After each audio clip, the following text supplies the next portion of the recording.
Kadang benda ni pun ibu bapa tak cakna pasal anak. Rupanya anak dah balik. Pasal semayang dia, pasal aurat dia apa semua, kitalah tanggungjawab sebagai ibu bapa untuk tahu. Subhanallah. Okey, jadi soalan tadi pasal solat. Pasal solat kan? Baiklah, saya nak tanya. Adakah orang baik akan solat ataupun bila solat jadi orang baik? Okey, ada orang tanya macam ni. Nak ubah dunia, kena ubah apa? Ubah manusia, betul kan? Manusia baik, dunia jadi baiklah. Nak ubah manusia, kena ubah hati. Betul tak? Nak kena perbaiki hati. Tapi nak dapat hati yang baik, kena perbaiki solat. Lepas tu orang tanya, Ustazah, orang baik mesti solat. Orang baik insya-Allah akan solat. Tapi orang solat tak semestinya baik, dia kata. Sebab ramai juga orang yang solat tapi perangai buruk. Semayang jaga, siap pergi masjid. Dia tak bertanggungjawab sangat dengan isteri. Suami yang tak bertanggungjawab. Nafkah ke apa tu termasuk dalam suami yang dayus lah. Bukan semestinya tak larang perkara maksiat saja. Banyak umum bab isu dayus ni. Okey.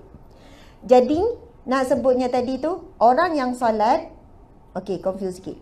Orang yang solat, insya-Allah kalau dia masih belum baik, lama-lama dia akan jadi baik. Tapi jangan tunggu baik dulu baru nak solat.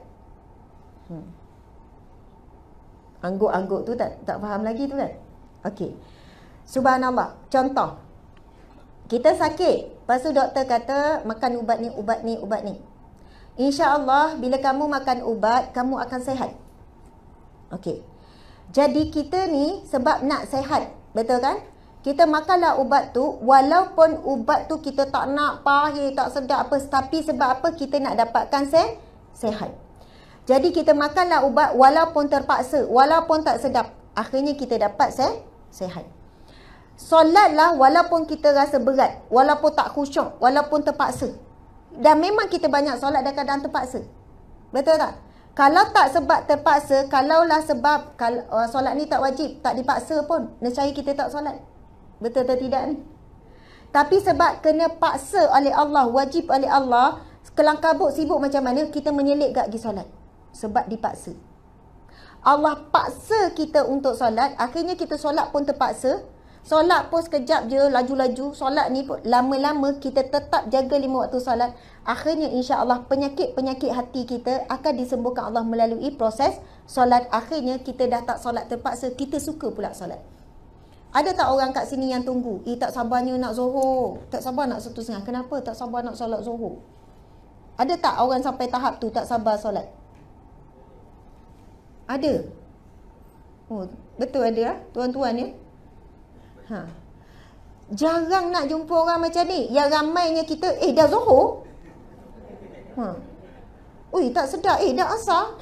Ui, cepatnya masa berlalu. Kiamat nak dekat. Macam tu kan. Time bulan puasa, setahun sekali. Maghrib je pun kan. Yang tu, berapa minit lagi? Berapa minit lagi? Itu pun bukan sebab tak sabar nak solat, tak sabar nak makan, nak buka puasa. Masya Allah.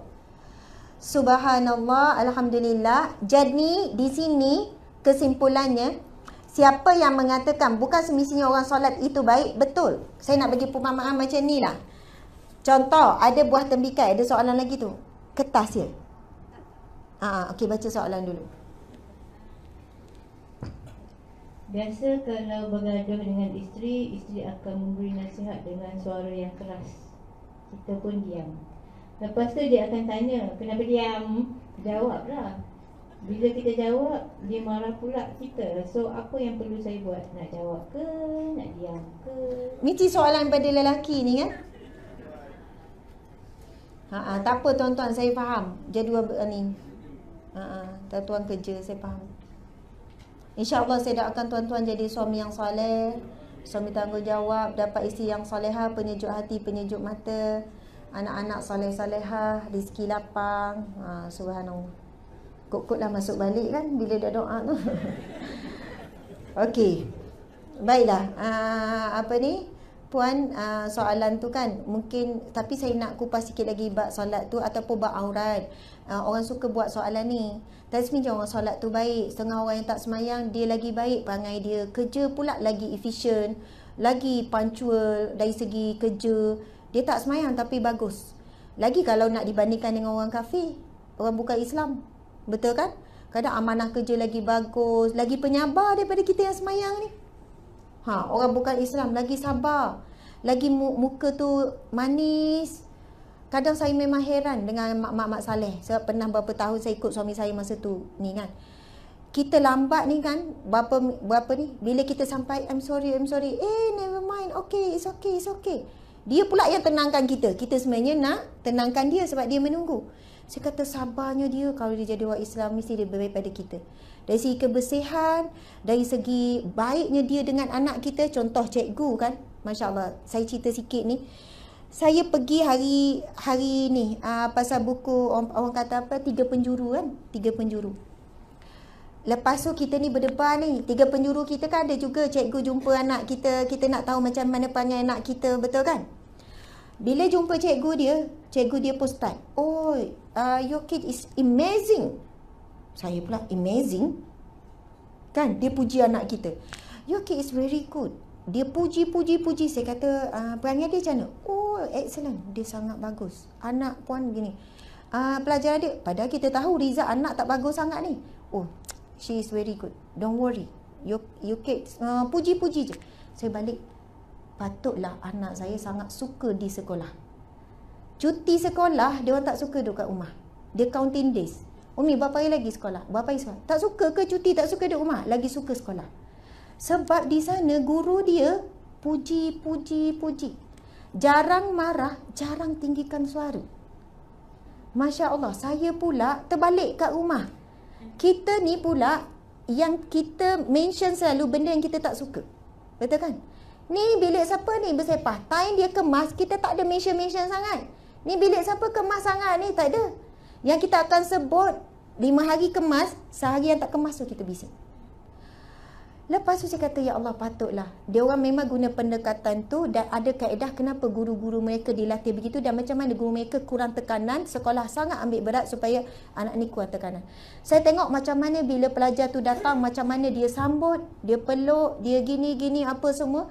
Jadi anak kita pun sayang dia, saya jadi timbul cemburu. Tetapi di situ peranan kita lah, bagaimana seharusnya kita sebagai seorang ibu yang perlu bagi ni. Saya juga cuba test anak saya, contohkan. Ada hari tu saya mention benda-benda yang negatif. Akhirnya benda tu balik semula pada saya. Penat, letih, sedih. Tapi saya cakap dekat suami, bang, hari ini saya buat benda ni, ibu-ibu cuba buat contoh. Hari ni insya-Allah bang, saya takkan marah budak-budak, saya takkan ni, saya akan sabar je. Suami kata, tengok berapa jam boleh bertahan. Yelah tu, suami cakap kan. Yelah tu, dia sengih. InsyaAllah. Saya pun minta, ya Allah bantu aku ya Allah untuk jadi ibu yang kuat, ibu yang sabar hari ini. Sebab kita dah pagi-pagi subuh, kita dah doa minta pertolongan Allah. Hari tu saya tengok je apa-apa kebaikan yang kecil pun anak. Makasih Atikah, Luqman makasih, Luqman abang yang sangat bagus. Puji. Dalam beberapa jam, maksudnya hari tu hujung minggu lah kita bersama dengan anak kan. Apa kesalahan dia saya buat tak nampak, tak cakap apa-apa. Tak lama tu, Umi ada apa-apa nak tolong tak? Lepas tu yang lain pula, Umi nak air tak? Umi penat ke? Duduk, mari kita work. Maksudnya, memang benar kata Allah, la in syakartum la azidannakum. Kalau kamu bersyukur, pasti aku akan tambah. Wa la in kafartum inna azabi lasyadid. Kalau kamu kufur dengan nikmatku, nanti kalau azabku amat pedih. Azab Allah tak tunggu akhirat ya. Kat dunia Allah bagi kita jadi ibu yang azab. Ustazah azab dah jadi seorang mak. Azab dah jadi seorang isi contoh. Rupanya dengan banyakkan syukur, dan kan Nabi sebut, siapa yang tak berterima kasih kepada man lam yashkur linnas lam yashkur lillah. Barang siapa yang tak berterima kasih pada manusia, dia tidak berterima kasih pada Allah. Bila banyak kita meraihkan anak, meraihkan suami buat sikit je, bang makasihlah angkat kain, makasih sangat. Macam peli tu kan. Makasih bang, tolong angkat kain. InsyaAllah lepas ni dia angkat, dia lipat sekali. Tapi kalau dia masa angkat kain, ala angkat je ke? Memang tak ada tambahan dah lepas tu. Tapi syukur, alhamdulillah bang, makasih sangat awak lipat kain, makasih sangat. Ikhlas daripada hati, bukan peli. InsyaAllah lepas tu dibuat lebih. Tapi kalau kita benda kecil kita tak boleh syukur, jangan harap Allah beri nikmat yang lebih besar. Itu satu tips lah. Okey, saya nak bagi pemahaman pasal solat tadi. Tuan-tuan, kalau tuan-tuan diberi tugasan oleh isteri untuk cari tembikai, encik cari tembikai yang macam mana? Nak tengok macam mana tembikai tu elok tak elok? Encik buat apa? Ha? Oh, suruh potong. Oh, kan? Potong tu sebelum bayar ke lepas bayar?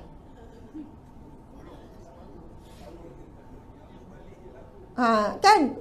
Ni baru logik sikit. Jaranglah boleh potong dulu. Ni tak nak. Mana boleh?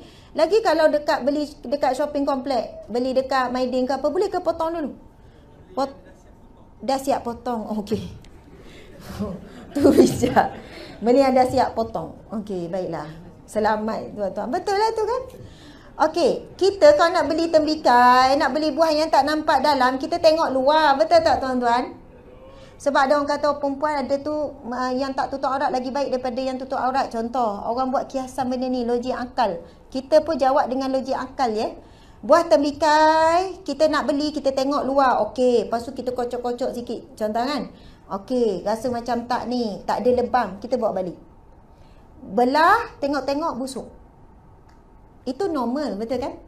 Yang tak normalnya, kalau tuan-tuan beli buah tembikai, nampak dah busuk kat luar, nampak dah lebam, mungkin dalamnya elok, luar je nampak lebam. Luar je nampak berulat ni, dalam mungkin elok, jangan bersangka buruk. Oh, contoh, dah sasah berulat kat luar, dah sasah lebam kat luar, dalam mesti tak elok. Betul tak tuan-tuan? Buah apa pun, subhanallah. Buah mangga ke, buah apa ke, buah ni ke, kalau nampak luar tak elok, dia mesti dalam tak elok. Tapi yang banyak berlaku, luar nampak elok, bila buka tak elok. Durian tu masam, itu banyak berlaku. Luar nampak elok, cantik, daripada pengalaman kita. Sebab itu bila kita nak nilai manusia, memang ada qawaid fiqh. Nahnu nahkum bizawahir. Kita hanya mampu menghukum daripada zahir. Macam buah tadi juga.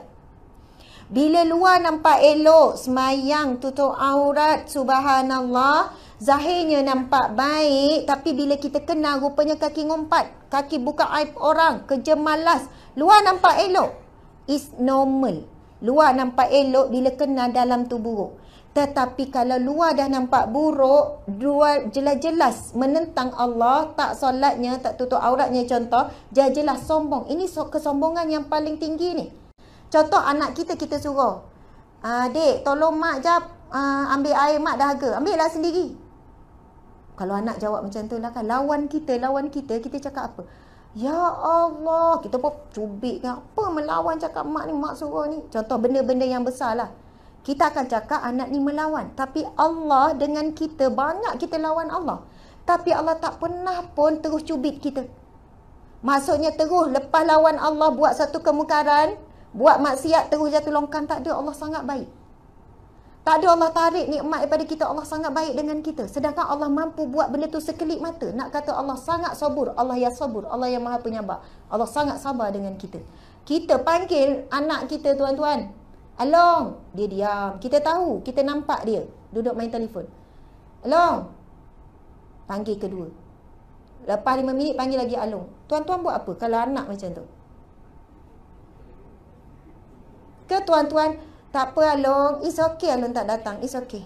Oh tak adanya, bapak ni akan pergi dekat Along tu, rampas telefon, dengar tak abah panggil tadi? Subhanallah, Allah panggil kita, hayya ala salah. Datang semayang, pujuk. Tunggu 15 minit tak datang lagi. Tunggu setengah jam tak datang lagi. Sejam pun tak datang lagi. Ke pukul 3 tak solat Zuhur lagi. 3:30 tak solat Zuhur lagi. Ada apa-apa berlaku tak pada kita? Tak ada. Allah boleh je buat kita buta ke, buat apa, semuanya Allah boleh buat. Nak kata Allah yang sabur, Allah yang paling penyabar. Sebelum kita cakap anak kita degil, kita lagi degil dengan Allah. Lagi kita tak ubah cara komunikasi hubungan kita dengan Allah, hubungan kita dengan anak, dengan isteri bermasalah.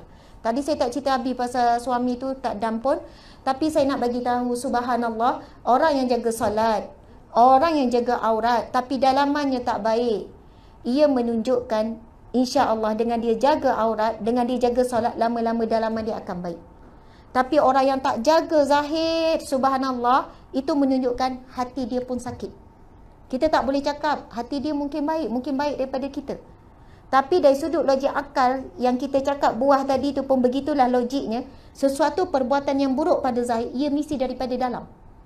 Sebab Nabi bersabda, ala inna fil jasadi mudghah, dalam tubuh badan manusia ada seketul daging. Wa iza salahat salahal jasadu kullu, apabila daging itu baik, baik seluruh anggota badan. Wa iza fasadat fasadal jasadu kullu, bila daging ini buruk, busuk, maka buruklah seluruh anggota badannya. Kata-katanya pun akan buruk, pelakuannya akan buruk. Ala wahya qalbun, katalah itu adalah hati. Yang zahir akan melambangkan hati. Subhanallah.